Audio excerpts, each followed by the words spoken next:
हिंदी कहानियों के मनोरम सफ़र में आपका स्वागत है। लीजिए आज सुनते हैं मुंशी प्रेमचंद जी की एक और नायाब कहानी जिसका नाम है चमत्कार। तो लीजिए प्रारंभ है कहानी। बीए पास करने के बाद चंद्र प्रकाश को एक ट्यूशन करने के सिवा और कुछ न सूझा। उनकी माता पहले ही मर चुकी थी। इसी साल पिता का भी देहांत हो गया और प्रकाश जीवन के जो मधुर स्वप्न देखा करता था वे सब धूल में मिल गए। पिता ऊंचे ओहदे पर थे। उनकी कोशिश से चंद्र प्रकाश को कोई अच्छी जगह मिलने की पूरी आशा थी, पर वे सब मंसूबे धरे के धरे रह गए और अब गुजर बसर के लिए वही 30 रुपये महीने की ट्यूशन रह गई। पिता ने कुछ संपत्ति भी नहीं छोड़ी, उल्टे वधू का बोझ सिर पर लाद दिया। स्त्री भी ऐसी मिली जो पढ़ी लिखी शौकीन, जबान की तेज, जिसे मोटा खाने और मोटा पहनने से मर जाना कबूल था। चंद्र प्रकाश को 30 रुपये की नौकरी करते शर्म तो आई, लेकिन ठाकुर साहब ने रहने का स्थान देकर उसके आंसू पोंछ दिए थे। यह मकान ठाकुर साहब के मकान से बिल्कुल मिला हुआ था। पक्का, हवादार, साफ सुथरा और जरूरी सामान से लैस ऐसा मकान 20 रुपये से कम पर न मिलता। काम तो सिर्फ केवल 2 घंटे का था। वह काम जिसमें सिर्फ ठाकुर साहब के लड़के को पढ़ाना था। ठाकुर साहब का बेटा बड़ा कुंद जेहन और कामचोर था। अभी 90 दर्जे में पढ़ता था।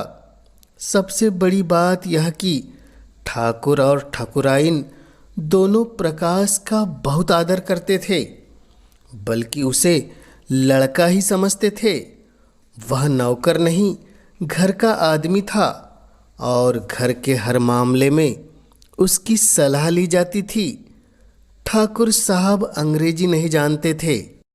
उनकी समझ में अंग्रेजी जानने वाला लौंडा भी उनसे ज़्यादा बुद्धिमान, चतुर और तजुर्बेकार था। संध्या का समय था।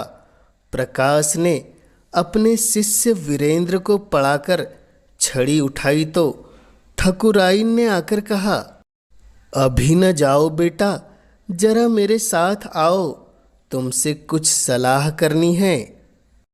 प्रकाश ने मन में सोचा, आज कैसी सलाह है? वीरेंद्र के सामने क्यों नहीं कहा? उसे भीतर ले जाकर रमा देवी ने कहा, तुम्हारी क्या सलाह है? बीरू को ब्याह दूं? एक बहुत अच्छे घर का संदेशा आया है। प्रकाश ने मुस्कुराकर कहा, यह तो बीरू बाबू से ही पूछिए। नहीं, मैं तुझसे पूछती हूँ। प्रकाश ने असमंजस में पड़कर कहा, मैं इस विषय में क्या सलाह दे सकता हूँ? उनका 20वां साल तो है, लेकिन यह समझ लीजिए कि पढ़ना हो चुका। तो अभी न करूँ, यही सलाह है? जैसा आप उचित समझे। मैंने तो दोनों बातें कह दी, तो कर डालूँ? मुझे यही डर लगा रहता है कि लड़का कहीं बहक न जाए। मेरे रहते इसकी तो आप चिंता न करें। हाँ, इच्छा हो तो कर डालिए, कोई हरज भी नहीं है।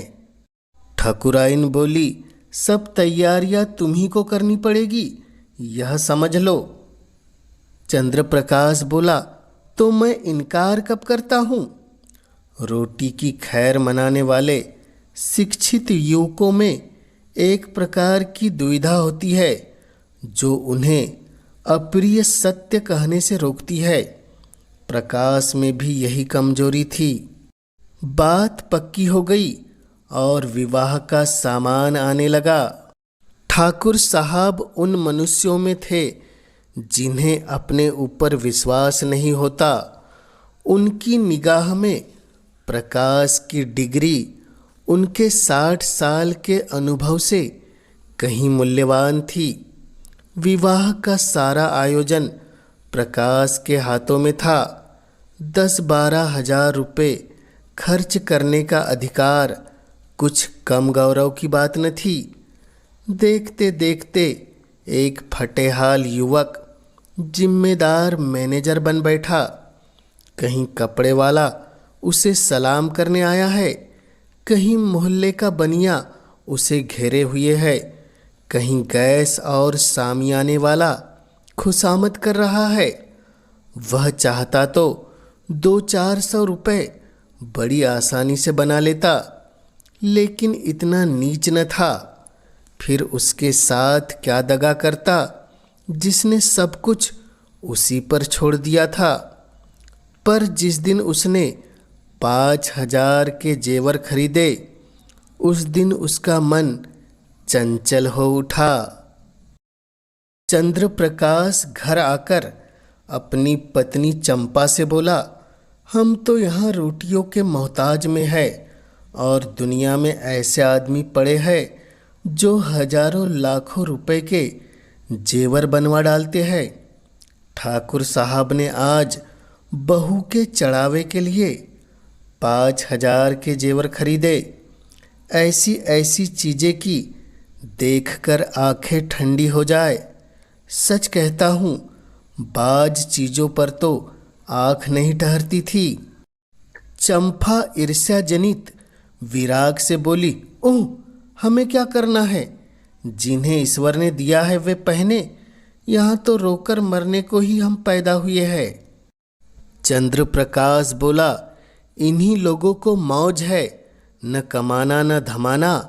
बाप दादा छोड़ गए हैं, मज़े से खाते हैं और चैन से रहते हैं। इसी से कहता हूँ, ईश्वर बड़ा अन्यायी है।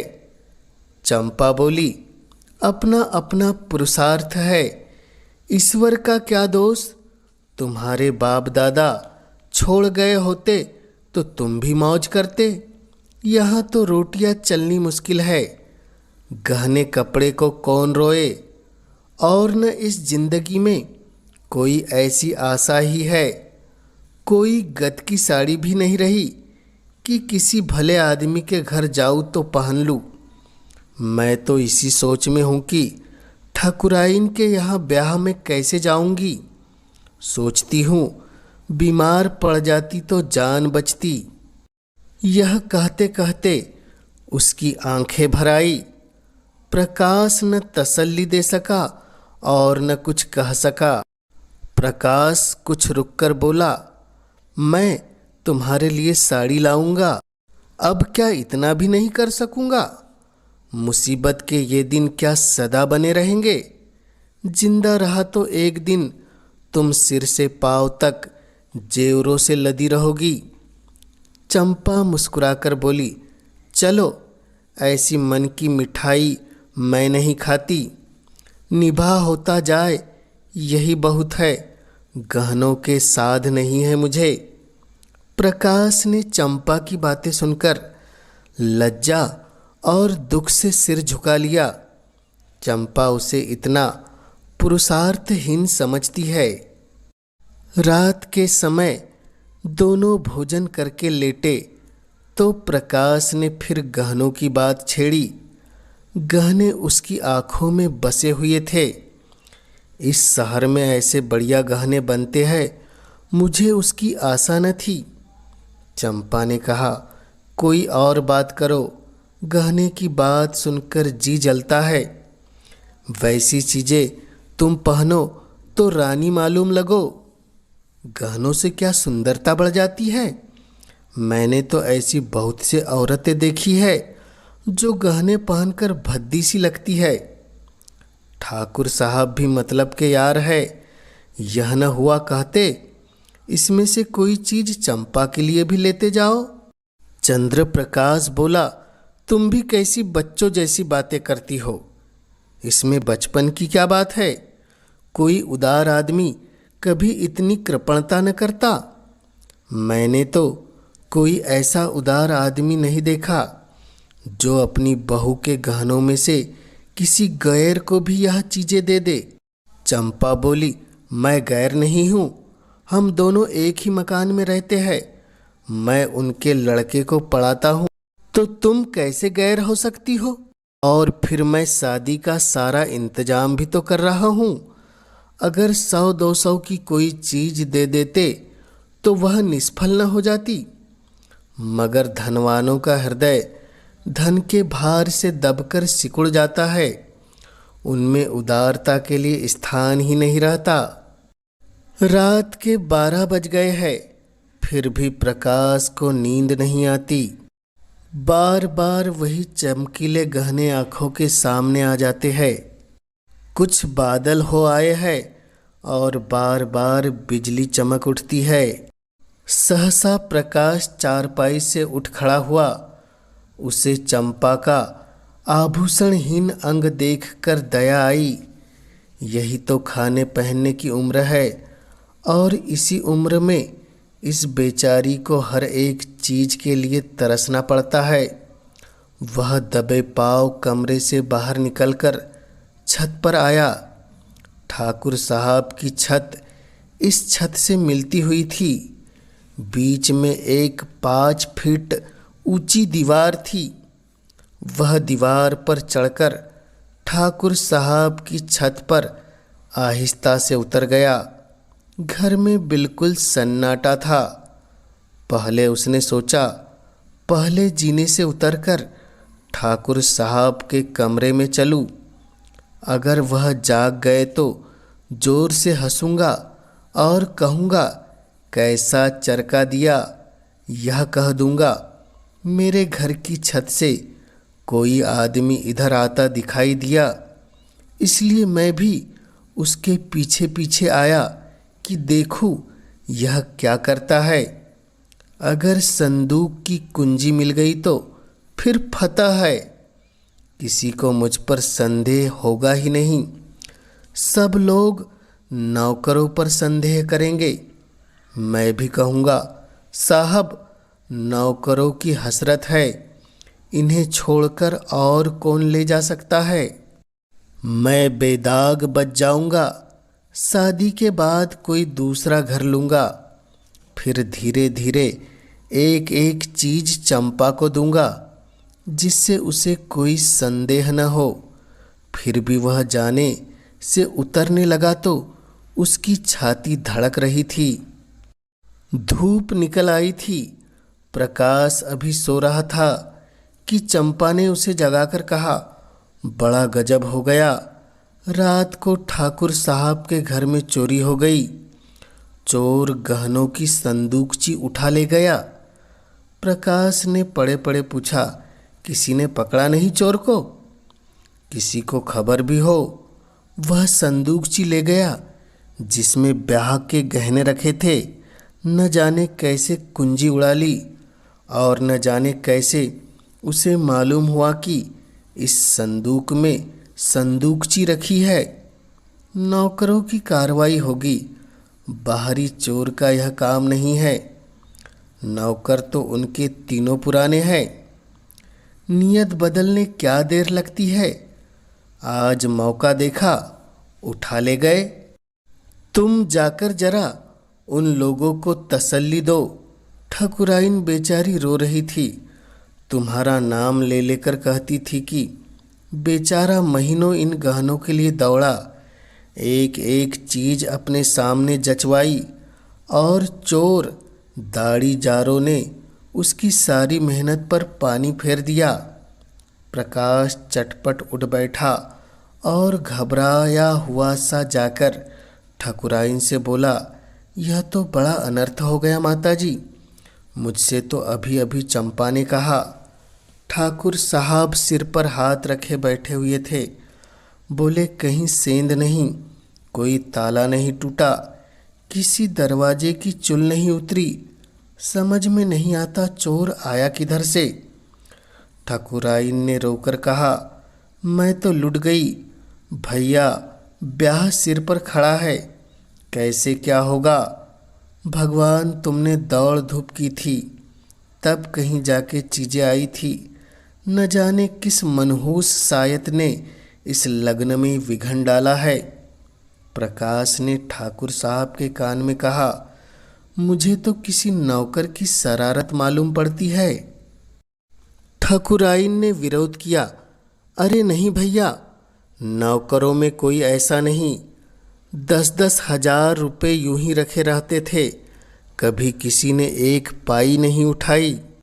ठाकुर साहब ने नाक सिकुड़कर कहा, तुम क्या जानो आदमी का मन कितना जल्दी बदल जाता है। जिसने अब तक चोरी नहीं की वह कभी चोरी नहीं करेगा, यह कोई कहीं कह नहीं सकता। मैं पुलिस में रिपोर्ट करूंगा और एक एक नौकर की तलाशी करवाऊंगा। कहीं माल उड़ा दिया होगा। जब पुलिस के जूते पड़ेंगे तो आप ही आप कबूल करेंगे। प्रकाश ने पुलिस का घर आना खतरनाक समझा। कहीं उन्हीं के घर में तो तलाशी नहीं ली जाएगी।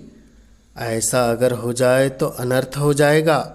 वह बोला, पुलिस में रिपोर्ट करना और तहकीकात कराना व्यर्थ है।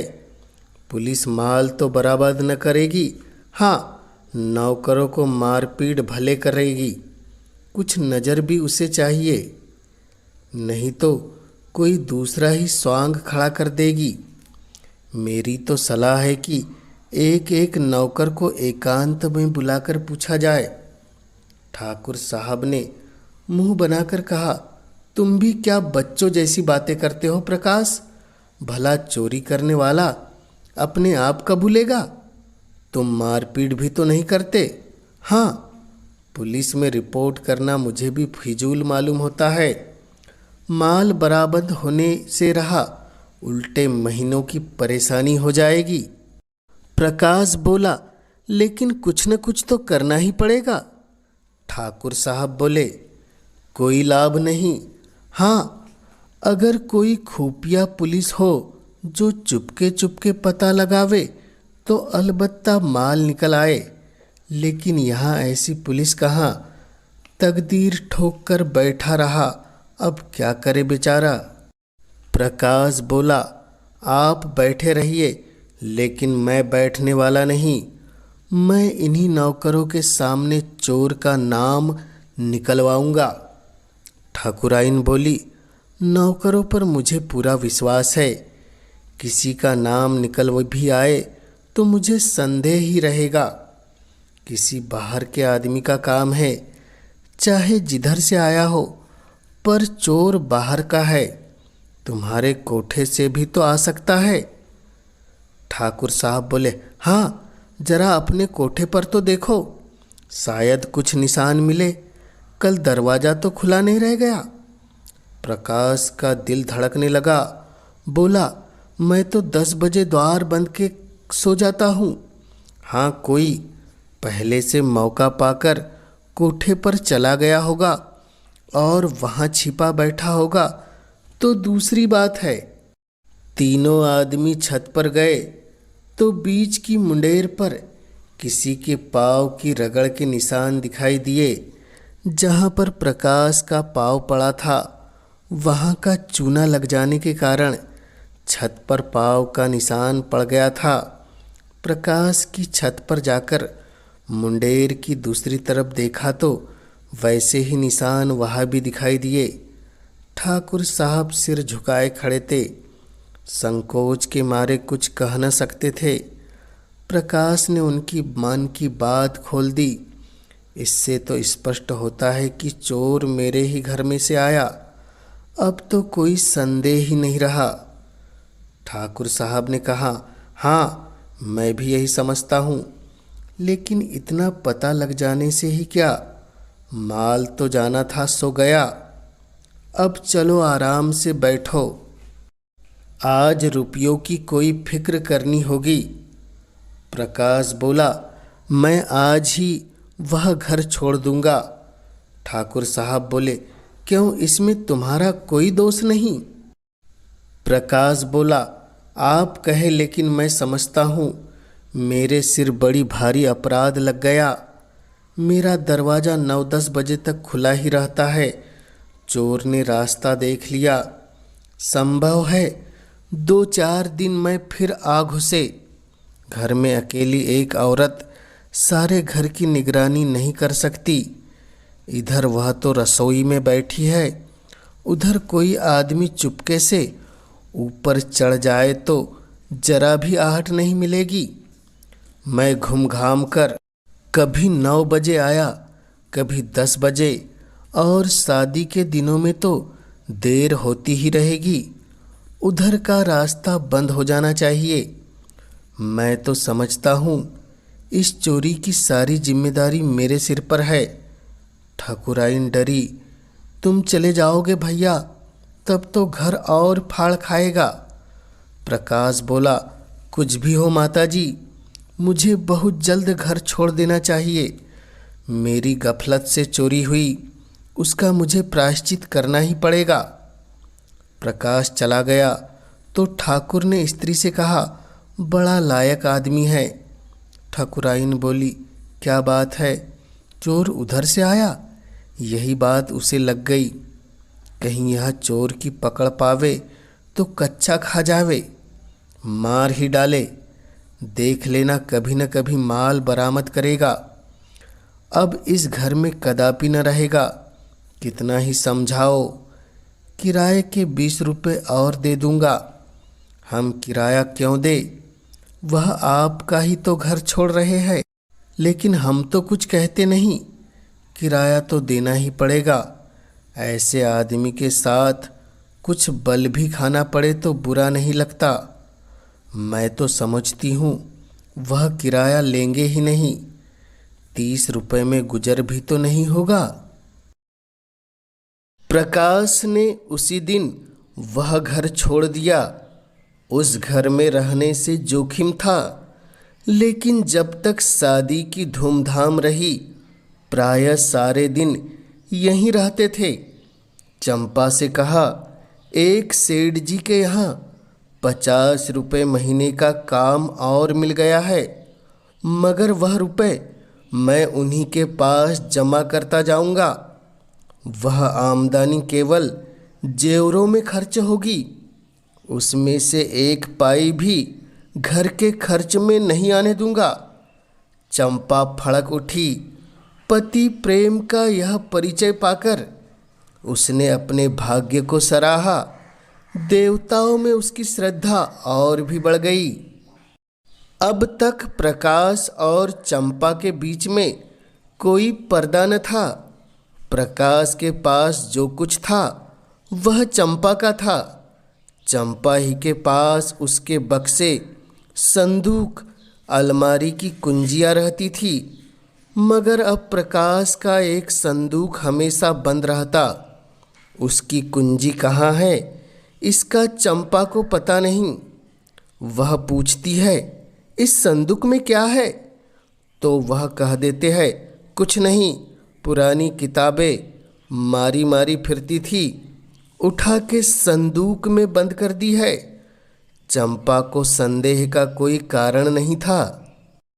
एक दिन चंपा पति को पान देने गई तो देखा वह उस संदूक को खोले हुए देख रहे हैं। उसे देखते ही उन्होंने संदूक जल्दी से बंद कर दिया। उनका चेहरा जैसे फक हो गया। संदेह का अंकुर जमा, मगर पानी न पाकर सूख गया। चंपा किसी ऐसे कारण की कल्पना ही नहीं कर सकी जिससे संदेह को आश्रय मिलता। लेकिन 5,000 की संपत्ति को इस तरह छोड़ देना कि उसका ध्यान ही न आवे, प्रकाश के लिए असंभव था। वह कहीं बाहर से आता तो एक बार संदूक अवश्य खोलता। एक दिन पड़ोस में चोरी हो गई। उस दिन से प्रकाश अपने कमरे में ही सोने लगा। आषाढ़ के दिन थे, उमस के मारे दम घुटता था। ऊपर एक साफ सुथरा बरामदा था जो बरसात में सोने के लिए ही शायद बनाया गया था। चंपा ने कई बार ऊपर सोने के लिए कहा, पर प्रकाश नहीं माना। अकेला घर कैसे छोड़ दे? चंपा ने कहा, चोरी ऐसी के यहाँ नहीं होती। चोर घर से कुछ देखकर ही जान खतरे में डालता है। यहाँ क्या रखा है? प्रकाश ने क्रोधित होकर कहा, कुछ नहीं है, बर्तन भांडे तो है। गरीब के लिए अपनी हांडी ही बहुत है। एक दिन चंपा ने कमरे में झाड़ू लगाई तो संदूक को खिसकाकर दूसरी तरफ रख दिया। प्रकाश ने संदूक का स्थान बदला हुआ पाया तो सशंक होकर बोला, संदूक तुमने हटाया? यह पूछने की कोई बात न थी। झाड़ू लगाते वक्त प्रायः चीज़ें इधर उधर खिसक ही जाती है। हाँ, मैंने हटाया। फिर तुमने क्यों हटाया? हाँ, अगर मैंने ही हटा दिया तो इसमें पूछने की क्या बात है? कुछ नहीं, यूं ही पूछता था, प्रकाश बोला। मगर जब तक संदूक खोलकर सब चीज़ें देख न ले, प्रकाश को चैन कहाँ। चंपा ज्यों ही भोजन पकाने गई, उसने संदूक खोला और आभूषणों को देखने लगा। आज चंपा ने पकौड़ियाँ बनाई थी। पकौड़ियाँ गरम गरम ही खाने में मज़ा देती है। प्रकाश को पकौड़ियाँ पसंद भी थी। उसने थोड़ी सी पकौड़ियाँ एक तस्करी में रखी और प्रकाश को देने गई। प्रकाश ने उसको देखते ही संदूक धमाके से बंद कर दिया और ताला लगाकर उसे बहलाने के इरादे से बोला, तस्करी में क्या लाई? अच्छा, पकौड़ियाँ है। आज चंपा को संदेह हो गया, संदूक में क्या है, यह देखने की उत्सुकता हुई। प्रकाश उसकी कुंजी कहीं छिपा कर रखता था। चंपा किसी तरह वह कुंजी उड़ा लेने की चाल सोचने लगी। एक दिन एक बिसाती कुंजियों का गुच्छा बेचने आ निकला। चंपा ने उस ताले की कुंजी ले ली और संदूक खोल डाला। अरे, यह तो आभूषण है। उसने एक एक आभूषण को निकाल कर देखा। यह गहने कहाँ से आए? मुझसे कभी इनकी चर्चा नहीं की। सहसा उसके मन में भाव उठा, कहीं ये ठाकुर साहब के गहने तो नहीं? चीज़ें वही थी जिनका वह बखान करते थे। उसे अब कोई संदेह न रहा, लेकिन इतना घोर पतन, लज्जा और खेद से उसका सिर झुक गया। उसने तुरंत संदूक बंद कर दिया और चारपाई पर लेटकर सोचने लगी, इनकी इतनी हिम्मत कैसे पड़ी?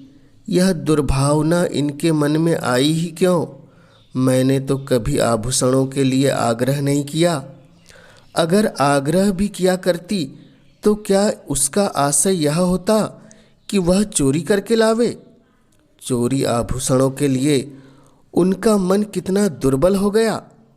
उसके जी में आया, इन गहनों को उठा ले और ठकुराइन के चरणों में डाल दे। उनसे कहे, यह मत पूछिए ये गहने मेरे पास कैसे आए। आपकी चीज़ आपके पास आ गई, इसी से संतोष कर लीजिए। लेकिन परिणाम कितना भयंकर होगा।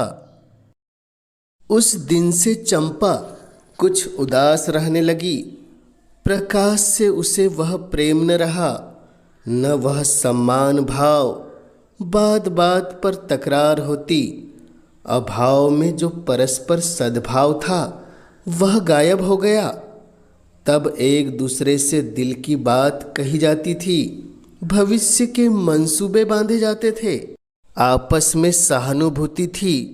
अब दोनों ही कटे कटे रहने लगे। कई कई दिनों तक आपस में बातें नहीं होती। कई महीने गुजर गए। शहर के एक बैंक में असिस्टेंट मैनेजर की जगह खाली हुई।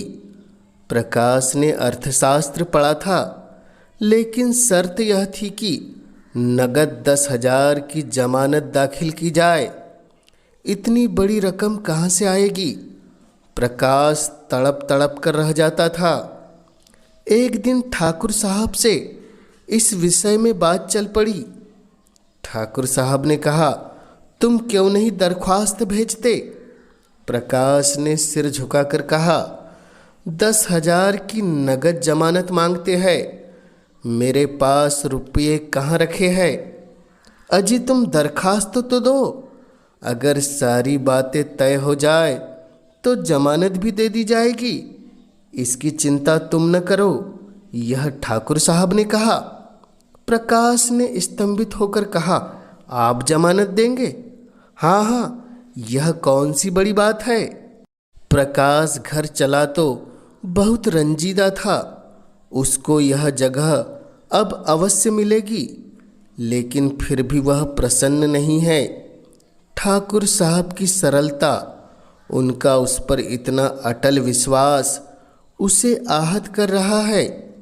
उनकी शराफत उसके कमीनेपन को कुचले डालती है। उसने घर आकर चंपा को यह खुशखबरी सुनाई। चंपा ने सुनकर मुंह फेर लिया। एक क्षण के बाद बोली, ठाकुर साहब से तुमने क्यों जमानत दिलवाई? प्रकाश ने चिढ़कर कहा, फिर और किससे दिलवाता? यह न होता कि जगह न मिलती, रोटियां तो मिल ही जाती। रुपए पैसे की बात है, कहीं भूल चूक हो जाए तो तुम्हारे साथ उनके भी पैसे चले जाएंगे। यह तुम क्या समझती हो कि भूल चूक होगी? क्या मैं अनाड़ी हूँ? चंपा ने विरक्त मन से कहा, आदमी की नीयत भी तो हमेशा एक सी नहीं रहती। प्रकाश ठक से रह गया। उसने चंपा को चुभती हुई आंखों से देखा, पर चंपा ने मुंह फेर लिया था। वह उसके भावों के विषय में कुछ निश्चय कर न सका। लेकिन ऐसी खुशखबरी सुनकर भी चंपा का उदासीन रहना उसे विकल करने लगा। उसके मन में प्रश्न उठा, इस वाक्य में कहीं आक्षेप तो नहीं छिपा हुआ है? चंपा ने संदूक खोलकर देख तो नहीं लिया?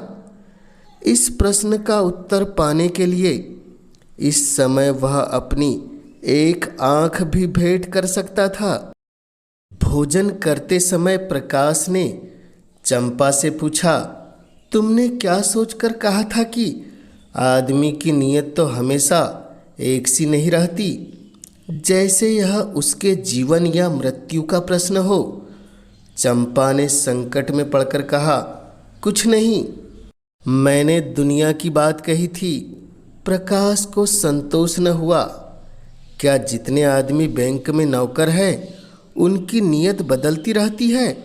वह बोला। चंपा ने गला छुड़ाना चाहा, तुम जबान पकड़ते हो।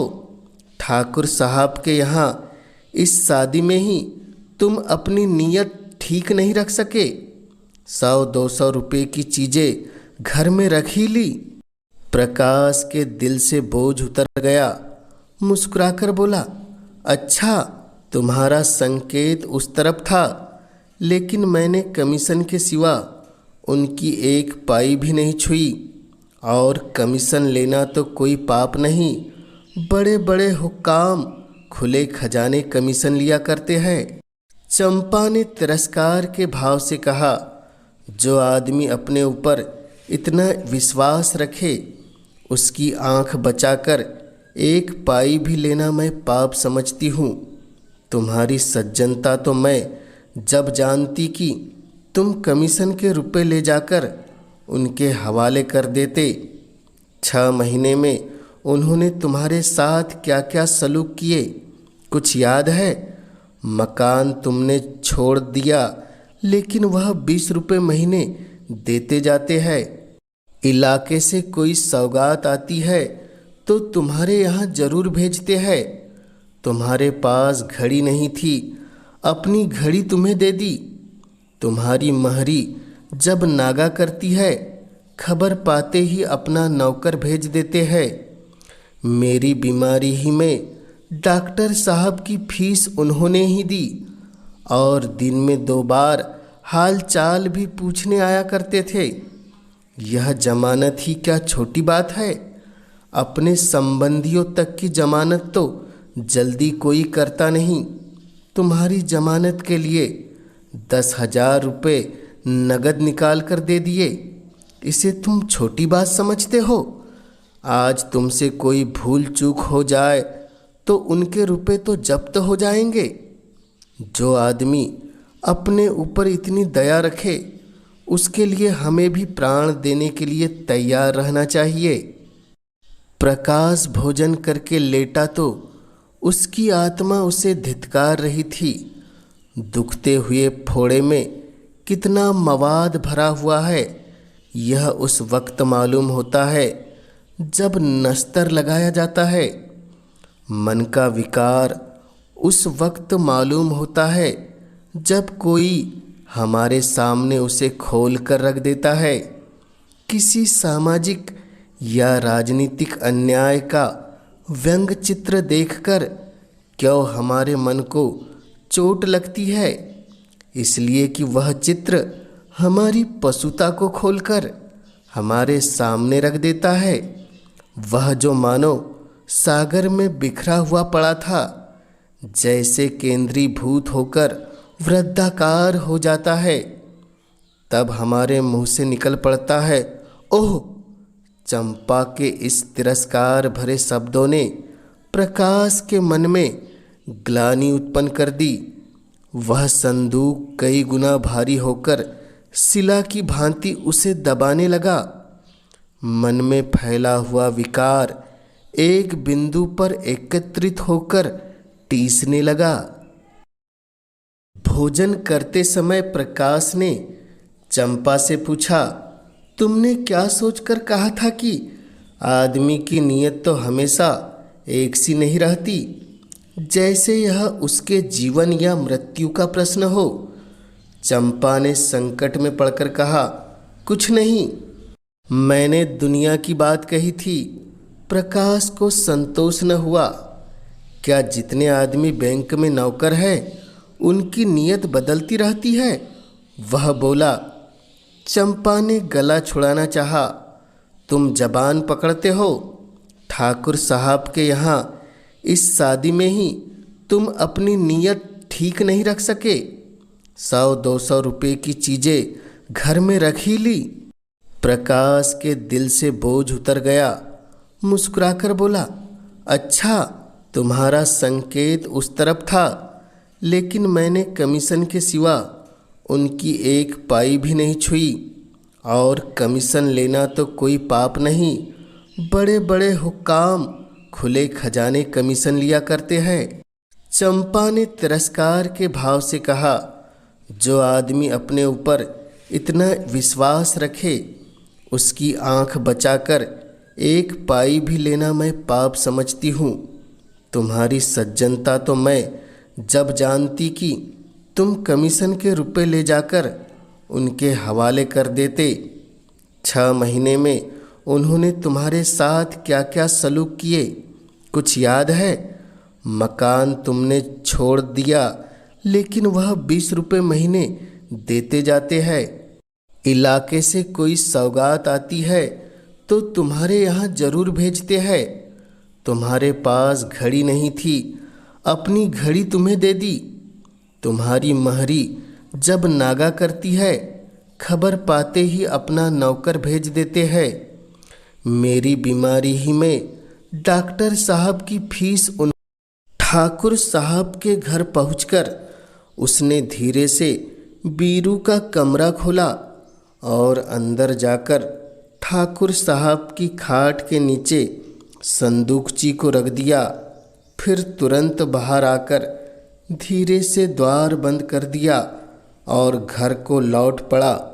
हनुमान संजीवनी बूटी वाला धौलागीर उठाए जिस गर्विले आनंद का अनुभव कर रहे थे, कुछ वैसा ही आनंद प्रकाश को भी हो रहा था। गहनों को अपने घर ले जाते समय उसके प्राण सूखे हुए थे, मानो किसी गहरी अथाह खाई में गिरा जा रहा हो। आज संदूकची को लौटाकर उसे मालूम हो रहा था जैसे वह किसी विमान पर बैठा आकाश की ओर उड़ा जा रहा है और ऊपर ही ऊपर जा रहा है। वह घर पहुंचा तो बीरू सोया हुआ था। कुंजी उसके सिराने ही में रख दी। ठाकुर साहब प्रातःकाल चले गए। प्रकाश संध्या समय पढ़ाने जाया करता था। आज वह अधीर होकर तीसरे ही पहर जा पहुंचा। देखना चाहता था वहाँ आज क्या गुल खिल रहे हैं। वीरेंद्र ने उसे देखते ही खुश होकर कहा, बाबूजी, कल आपके यहाँ की दावत बड़ी मुबारक थी। जो गहने चोरी हो गए थे सब मिल गए। ठाकुर साहब भी आ गए और बोले, बड़ी मुबारक दावत थी तुम्हारी। पूरा संदूक का संदूक मिल गया। एक चीज भी नहीं छुई, जैसे केवल रखने के लिए ही ले गया हो।